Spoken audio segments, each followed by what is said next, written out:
morning, viewers. Welcome to my brief devotion titled Fresh Bread. And I do hope that it makes an impact in your life as you begin a new day in Christ. There was a time when neither the world nor the heavens existed.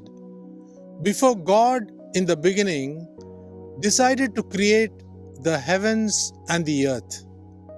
Read Genesis chapter 1, verse 1. There was no day and night, and there were no living beings. The only living being was God Himself. From nothing, the Bible records that God created everything. Only after He created this beautiful world, the time came for God to create Adam and Eve, that is, human beings. Beloved listeners of my YouTube channel, there is just one God, the God of the Bible. Deuteronomy chapter 6 verse 4 emphatically teaches us that the Lord our God, the Lord, is one. However, in saying this, people in this world have created their own gods, idols, and different religions. The so-called created gods that I talk about is of the small letter G and are not like the one and only true God, Yahweh.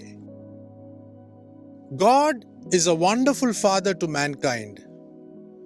Do you know that Adam in Luke chapter 3 verse 38 has been referred to as the Son of God?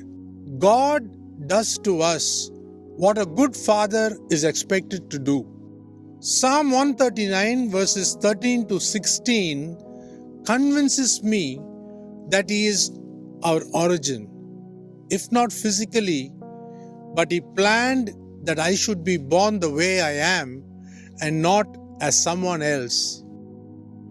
He cares for me and He wants to feed me, clothe me, and make me secure, even though He remains invisible. Read the Gospel of Matthew chapter 6 verse 26.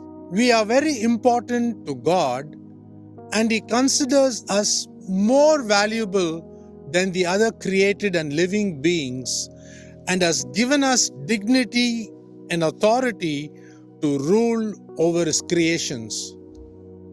God is happy when we are happy, and He longs for the warmth of our friendship and fellowship.